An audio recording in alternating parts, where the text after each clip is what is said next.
मराठी सुलभ भारती इयत्ता 7वी. कविता 3 माझ्या अंगणात. मित्रांनो, मागच्या लेक्चरला आपण माझ्या अंगणात ही कविता ऐकली होती. आता आपण त्याचा भावार्थ म्हणजेच स्पष्टीकरण बघणार आहोत. त्याआधी या कवितेच्या कवीसंदर्भात थोडंसं. या कवितेचे कवी आहेत ज्ञानेश्वर कोळी.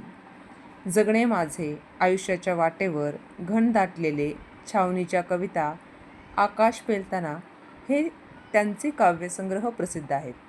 तसेच 8 आण्याचा गूळ हा त्यांचा कथासंग्रहही प्रसिद्ध आहे.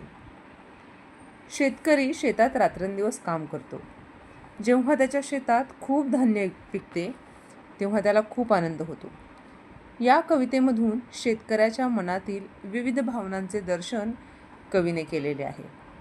आता जेव्हा माझ्या अंगणात आपण असं म्हणतो तेव्हा अंगण तुम्हाला माहीत असेल की ग्रामीण भागामध्ये आजकाल अंगण बऱ्याच मोठ्या प्रमाणावरती बघायला मिळतं. ते शहरी भागामध्ये आपल्याला बघायला मिळत नाही किंवा खूप कमी प्रमाणामध्ये ते बघायला मिळतं. इथेही या चित्रामध्ये तुम्हाला दिसतंय बघा की छानसं अंगण आहे आणि अंगणापुढे तुळस आहे, पाठीमागे एक छानसं झाड आहे आणि त्या अंगणामध्ये खूप सारं धान्याचे कणसं जे आहेत ते मांडलेले आहेत. धान्याच्या राशी लागलेल्या आहेत. अंगणामध्ये पक्षी दाणे टिपतायत आणि या सगळ्या पार्श्वभूमीवरती ही कविता केलेली आहे. बघा, आपण भावार्थ बघूया.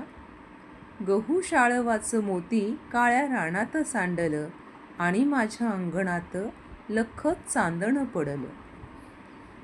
गहू शाळव म्हणजे काय तर ज्वारी. गव्हाचं आणि ज्वारीचं कणीस जर तुम्ही पाहिलं असेल किंवा हातामध्ये ओंजळीत त्यांचे दाणे घेतले तर ते अगदी मोत्याच्या दाण्यासारखे भासतात. म्हणून इथे गहू आणि ज्वारी याला मोती असं कवीने म्हटलेले आहे. काळ्या रानात सांडलं म्हणजे काळ्या रानामध्ये, काळी माती जिथे असते त्या रानामध्ये ते उगवलेलं आहे आणि ते जेव्हा अंगणामध्ये येऊन पडलं ते धान्य म्हणजे ते ज्वारी आणि गहू, त्यावेळेस जणू काही कवीच्या अंगणामध्ये ते लख्ख असं चांदणं पडलेलं आहे. चांदण्यासारखे टपोर ते कणसाचे दाणे जे आहेत ते कवीला भासतात. बघा पुढच्या ओळीत काय सांगितलेलं आहे. काळ्याशार मातीतुनी मोती पवळ्याची रास, अंगणात माझ्या डुले रान मेव्याची मी जास. या काळ्याशार मातीमधून मोती पवळे म्हणजेच जे काही धान्य आहे त्या धान्याला मोती पवळं असं म्हटलेलं आहे. म्हणजे मोती किंवा पवळं यापेक्षाही मौल्यवान असं हे धान्य आहे ज्याच्या राशी कवीच्या अंगणामध्ये पडलेल्या आहेत. इथे आपल्याला पाठीमागे दिसतंय की धान्याच्या राशी या कवीच्या अंगणामध्ये पडलेल्या आहेत. अंगणात माझ्या डोले रान मेव्याची मी जास. रानमेवा तुम्हाला माहिती आहे काय असतो. रानमेवा बोरं, चिंचा, कैऱ्या, जांभळं याला रानमेवा असं म्हटलं जातं. तर हा जो रानमेवा आहे हा सुद्धा कवीच्या अंगणामध्ये छान असा मिजासीमध्ये डोलत आहे. मिजास म्हणजे काय तर तोरा. तर हा रानमेवा कवीच्या अंगणामध्ये डोलतोय आणि कवीचं असं म्हणणं आहे की हा जो रानमेवा आहे हा रानमेवा एकट्याने खायचा नसतो बरं का. दिला घेतला वाढतो रानातला रानमेवा, तुम्ही आम्ही सारे जण गुण्या गोविंदाने खावा. म्हणजे शेतकरी जो असतो त्याच्या अंगणामध्ये आलेला हा रानमेवा सगळ्याला वानवळा म्हणून देत असतो. सगळ्यांच्या सोबत तो खात असतो आणि त्यातला जो आनंद आहे तो आनंद या शेतकऱ्याला मिळत असतो. म्हणूनच इथे कवीनं म्हटलेलं आहे की हा रानमेवा तुम्ही आम्ही सगळ्यांनीच गुण्या गोविंदाने खावा. कारण काय की हा रानमेवा दिला घेतल्याने कायम वाढत असतो.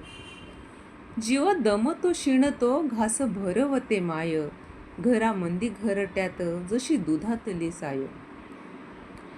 जेव्हा शेतकरी दिवसभर शेतामध्ये कष्ट करत असतो, दमत असतो, शिणत असतो, थकत असतो. शेतकऱ्याचे कष्ट आपल्याला माहिती आहेत. खूप जास्त कष्ट शेतकऱ्याला करावे लागतात आणि ज्यावेळेस तो घरी येतो त्याचं छोटंसं का घर असे ना त्या घरामध्ये त्याची आई जेव्हा त्याला प्रेमाने घास भरवत असते तेव्हा त्या घरट्यामध्ये जणू काही ती दुधावरली साय या शेतकऱ्याला भासत असते. अंगणात आज माझ्या दान टिपती पाखर, दूर उडून या जाता आसू येती गालावर. इथे तुम्हाला चित्रामध्ये पण दिसते बघा की या कवीच्या अंगणामध्ये, या शेतकऱ्याच्या अंगणामध्ये पाखरं आलेले दाणं टिपण्यासाठी. कवीला खूप आनंद होतो जेव्हा त्याला असं वाटतं की आपल्या अंगणामध्ये ही पाखरं जी आहेत ती दाणे टिपतायत.